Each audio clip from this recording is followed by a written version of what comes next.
A Marta deu um desafio para mim. Eu não quero que você fale de nutrição. Oi? Pedir para uma nutricionista não falar de nutrição? Não, você vai falar de esporte? Não, também não. Então vamos falar de estilo de vida. Falaram que isso aqui está funcionando. Ah, viu, Marta? Lógico, obrigada. Então, a ideia é a gente dar um outro olhar, né? Agora falar de estilo de vida. O que a nutrição tem a ver com estilo de vida? Então estudamos um pouquinho e vamos pensar primeiro sobre isso é um assunto que já está muito falado e estudado. Se nós formos olhar a Organização Mundial da Saúde, ela tem um grupo que só estuda a qualidade de vida. E a gente observa que esse conceito foi sendo ampliado. Obrigada. Inicialmente se falava que qualidade de vida era o quê? Saúde física. E hoje é um leque muito amplo. Envolvido também o estado psicológico, nível de independência, olha que importante. Relações sociais, crenças pessoais, meio ambiente. Quando a gente fala de meio ambiente, nós estamos pensando em quê? Nós estamos pensando em crenças, nós estamos pensando em expectativas, nós estamos pensando em padrões de cada um. Então, olha como que a gente começa a abrir esse leque. A doutora falou muito ontem para nós. E daí a gente vai pescar o estilo de vida. Tá, e o que é um estilo de vida? São hábitos nossos. Então, nós não podemos sim definir qual é o nosso estilo de vida. E aqui a gente pode trazer 4 pontos extremamente importantes que, dependendo de como eu abordo esses 4 pontos, eu vou ter um estilo de vida e aí interferir na minha qualidade de vida. Isso quer dizer o quê? Se eu ingerir pouca bebida alcoólica, se eu não fumar, se eu for uma praticante de atividade física e tiver uma boa alimentação, isso resulta num perfil de um estilo de vida e que vai impactar na minha qualidade de vida. E esse tema é tão importante e está sendo tão estudado e que hoje se destaca no mundo 5 regiões que têm um impacto no estilo de vida, que são chamadas as 5 zonas azuis. E o que tem nessas 5 zonas azuis? Primeiro vamos falar quem são. Acho que o point não funciona, mas é na ilha de Okinawa, no Japão, numa outra região ali da Grécia, Icária, na região da Sardenha, na Itália, Costa Rica e nos Estados Unidos, Loma Linda. Então vocês viram que são 5 regiões espalhadas em diversas regiões e que elas têm em comum? A população nessas localidades vivem mais do que 100 anos. Só isso que é de diferente nelas? Não, mais do que isso. São populações dessas localidades que têm baixíssima incidência de diversas doenças. Câncer, doenças cardiovasculares, diabetes, depressão. Então deve estar acontecendo alguma coisa aí nessas regiões que está gerando esse impacto. Então a pergunta que a gente fica é: o que exatamente tem no estilo de vida dessas pequenas localidades, chamadas de zonas azuis, que está retardando o envelhecimento e que... Obrigada.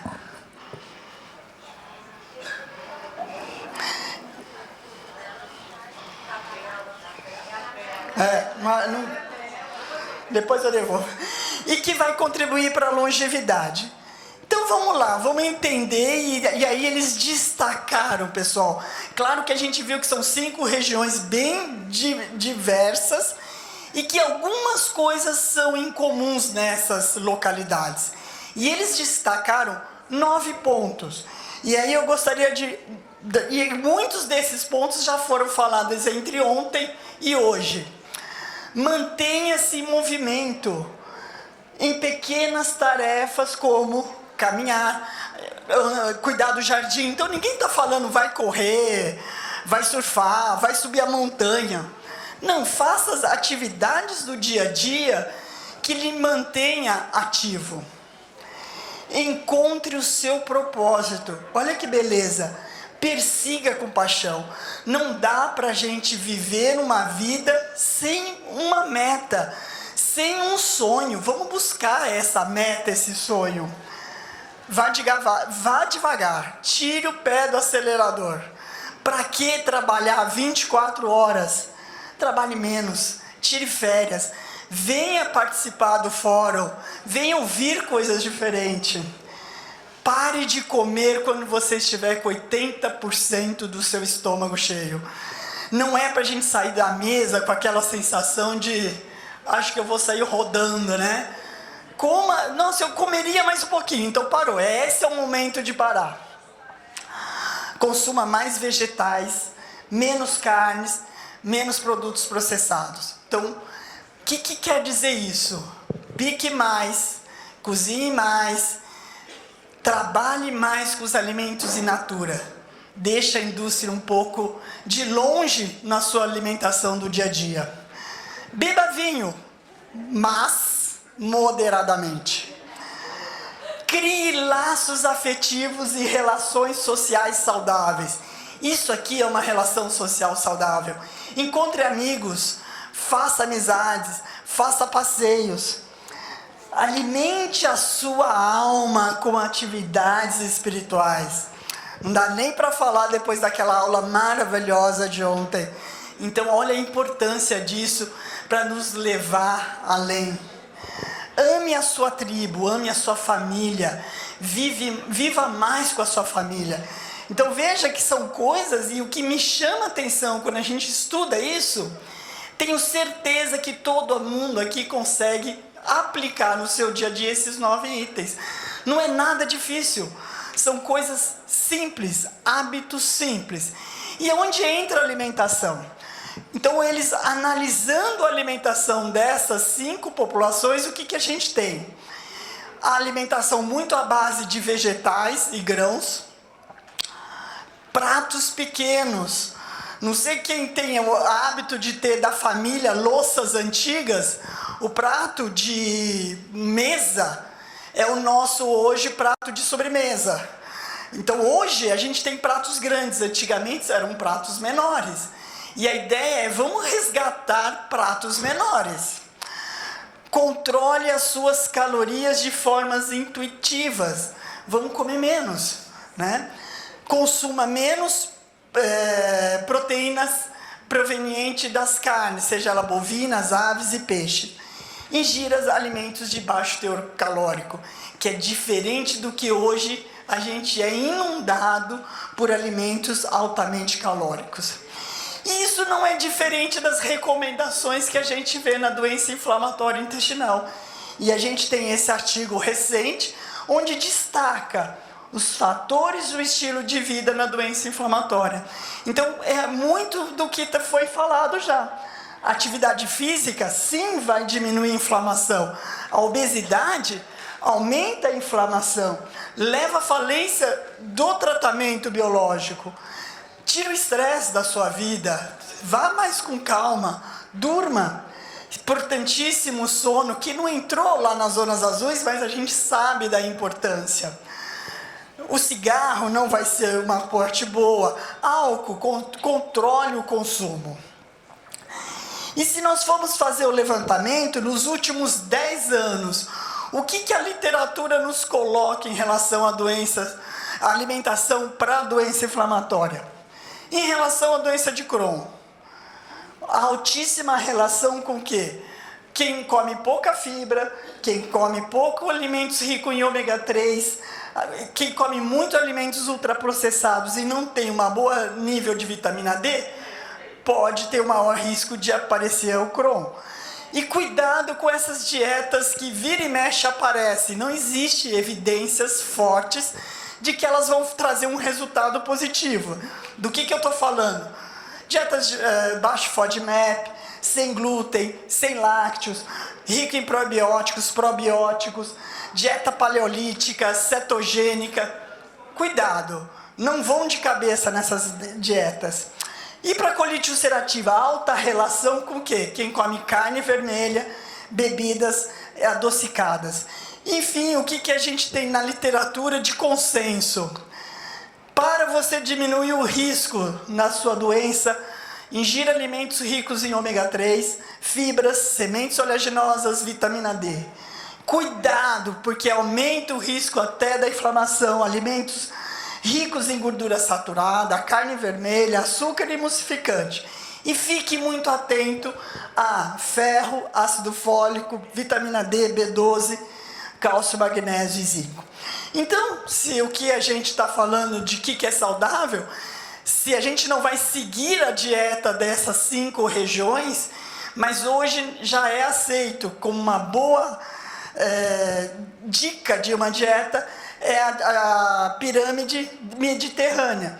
Não quer dizer que ela vai interferir no seu processo inflamatório. Não quer dizer que você vai inflamar menos, vai entrar em remissão. Mas você ter uma alimentação rica em alimentos in naturas, frutas, vegetais, grãos, você vai ter uma melhora dos seus sintomas, a sua qualidade de vida vai melhorar muito.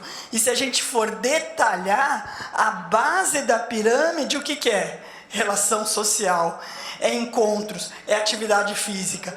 Nada mais é do que o que a gente tem visto, que é o que está mais trazendo benefício. Então, para fazer uma relação e finalizar, nutrição, estilo de vida e doença inflamatória intestinal.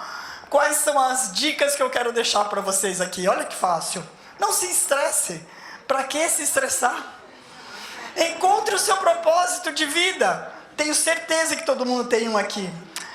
Coma mais vegetais, verduras, frutas, legumes. Não é a base, não é só isso, mas valorize isso. Beba com moderação. Família em primeiro lugar. Nunca esqueça da família. Não deixe para segundo plano. Coma até, acho que pode caber mais um pouquinho. Se está achando é porque não cabe mais. Pare. Caminhe, faça exercício, qualquer exercício. Vá andar, vai nadar, vai pedalar, mas vá. Encontre um grupo de amigos que te dê prazer, que te dê alegria. E cultive a espiritualidade. Não está em ordem de importância, porque todos têm o mesmo grau de importância. E para finalizar, eu quero finalizar com uma frase que não é minha, mas que diz muito do que eu acredito. Que o seu remédio seja o seu alimento e o seu alimento seja seu remédio. Obrigada pela atenção de vocês. Tá, muito obrigada, muito boa tarde a todos. Usamos o SUS e principalmente na assistência farmacêutica, não é? Em que realmente o conceito de universalidade é bem ampliado e bem observado. Então eu agradeço a oportunidade de aqui estar. É do lado, eu estou vendo aqui. Pronto. Então, eu agradeço a oportunidade e me declaro inteiramente sem qualquer tipo de conflito de interesses, seja pessoal, familiar, acadêmico, profissional. E quero também deixar aqui um agradecimento público a Heber.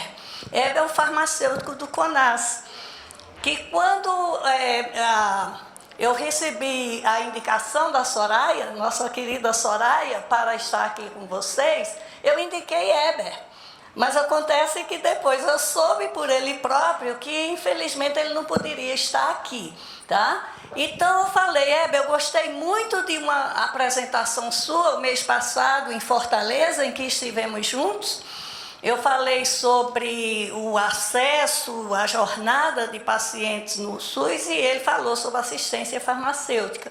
Então eu disse, vamos usar a sua apresentação. Não é a apresentação dele, mas eu pedi a utilização de alguns slides que ele apresentou, com muito mais competência do que eu, obviamente, e também eu pedi que ele atualizasse uns dados. Então, quero deixar esse registro público.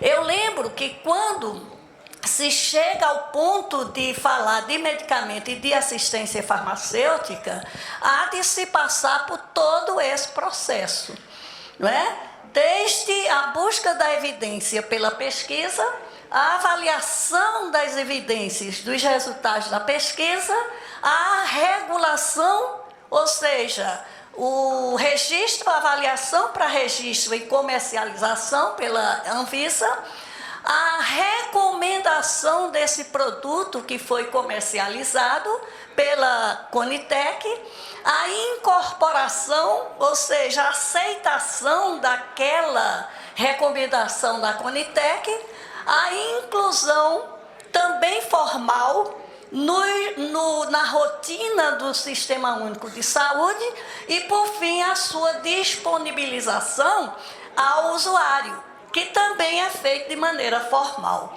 Então, muita gente aqui no Brasil, inclusive muita gente do próprio SUS, confunde esses conceitos, não é? E muitas vezes, de uma maneira atropelada às vezes, pessoas são acusadas de omissão, de lentidão, etc. Então, eu chamo a atenção para esses termos e... Olha, eu acho que alguém vai ter de ajudar, porque não está... Então eu deixo aqui também, nesse introito, para que saibam qual é a responsabilidade formal de autoridade sanitária por cada uma dessas fases, não é? Então, é apenas um introito para que tenham ideia, e vocês que atuam muito na parte do Ministério da Saúde, participam de maneira pactuada, combinada e formalizada desse financiamento. No caso da atenção primária, do componente básico da assistência farmacêutica, observem que esse financiamento é feito per capita. Então, o município tem a sua participação, o Estado tem a sua participação, a União tem a sua participação. E o ente de autoridade sanitária que gerencia isso são os municípios. Secretarias Municipais de Saúde. O dinheiro é tripartite, não é? O dinheiro é dos 3 entes federativos, mas toda a sua aquisição, distribuição, fornecimento, dispensação são da alçada da Secretaria Municipal de Saúde. Alguns insumos da atenção primária, o Estado que também pode adquirir, mas de qualquer modo, a finalidade desse componente básico da assistência farmacêutica é exatamente cumprir aquelas doenças prevalentes, doenças crônicas de repetição, que atingem grande população, grande número de pessoas na população, como, por exemplo, o diabetes, não é? Como, por exemplo, a hipertensão arterial, ou todo o processo de promoção da saúde e prevenção de doenças. Observem que neste componente existe uma área bastante própria que é da saúde prisional. E observem também que neste caso o repasse anual per capita é maior do que aquele para a população em geral, de 10,77 per capita, no mínimo, para 17,73%, ou seja, quase 70%, né, a mais, tá? E aqui alguns desses medicamentos que, mesmo com toda aquela pactuação, são adquiridos pelo Ministério da Saúde. São casos específicos, por exemplo, na saúde da mulher. Os medicamentos pílulas anticoncepcionais, não é? Insulinas, NPH irregular e medicamentos para calamidade pública, o chamado kit calamidade. Então vejam que a gerência não é simples.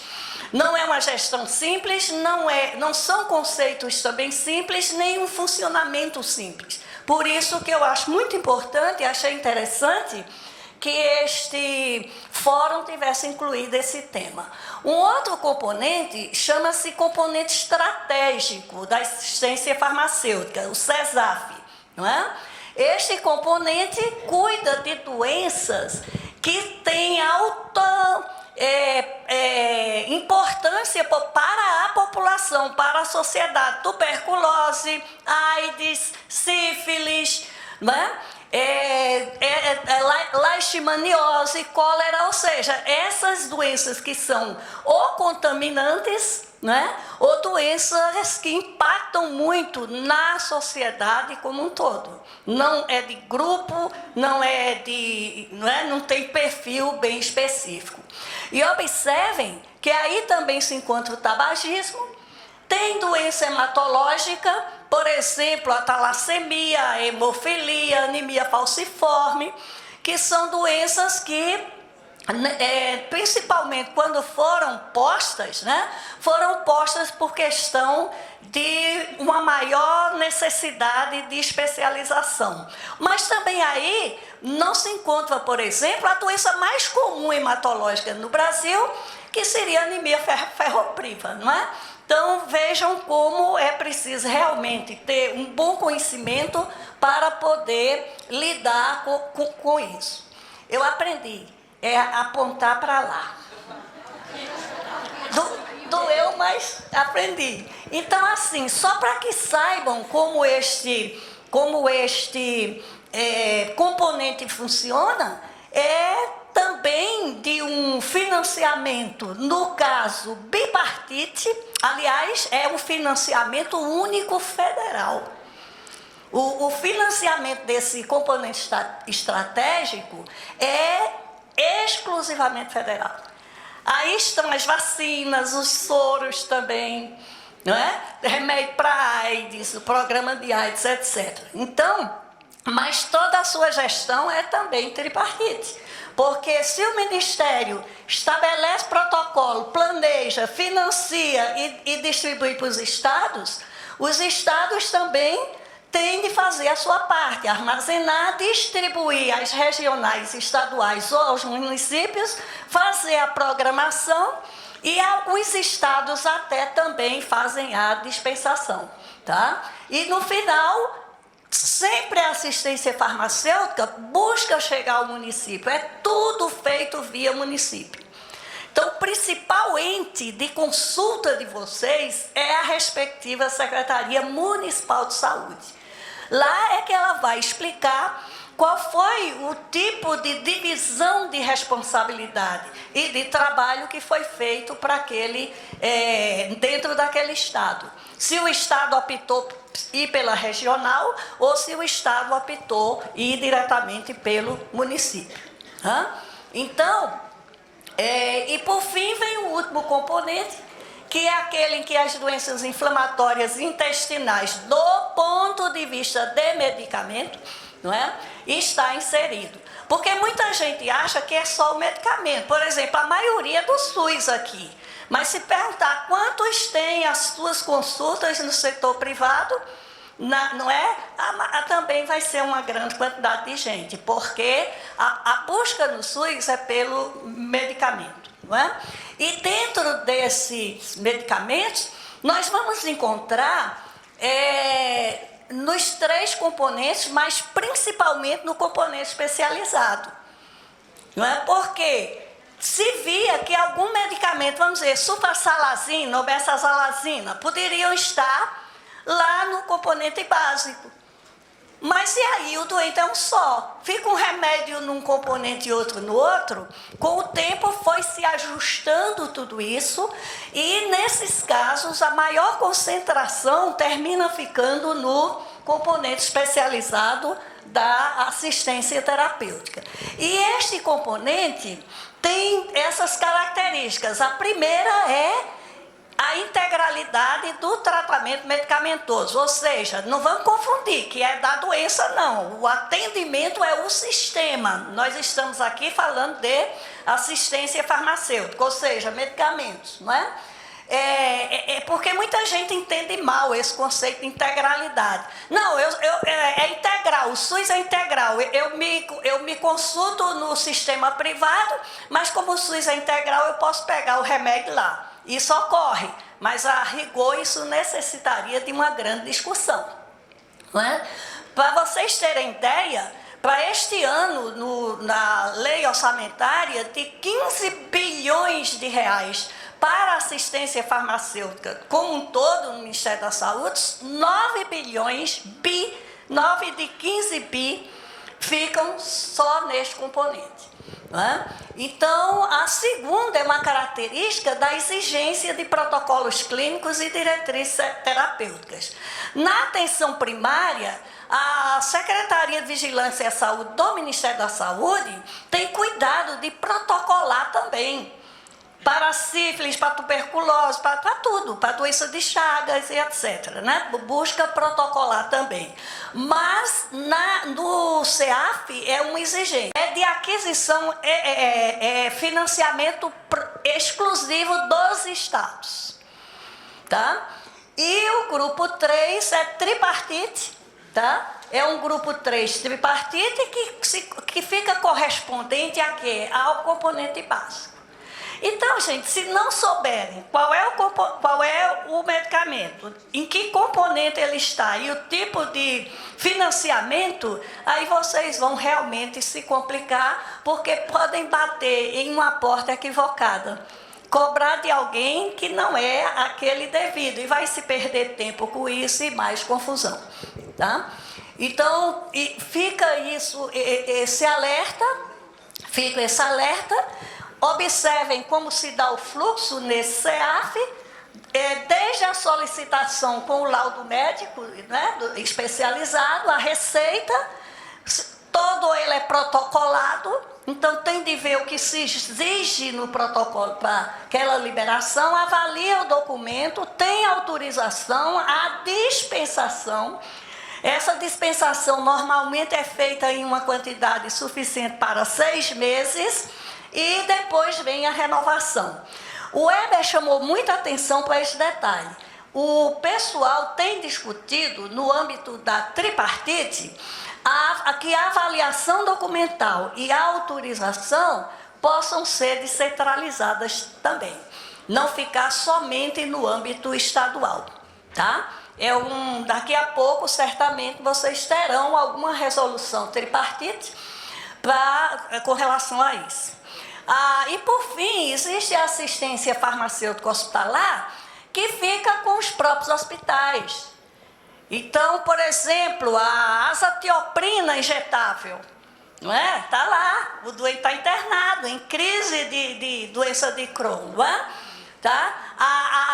Aquele corticoide para alta dose, para o pulso, também é hospitalar, não é? E assim, o hospital é que padroniza, adquire e fornece. E o pagamento disso é feito no âmbito do limite financeiro de média e alta complexidade hospitalar, ou seja, pelo Ministério da Saúde, e que é faturamento em forma de internação, AIH, ou em forma ambulatorial, no caso aqui somente ambulatorial da APAC Oncologia, que é a quimioterapia do câncer, tá? Estão vendo como é importante? Olhe, por favor, eu sei que meia hora aqui não é suficiente.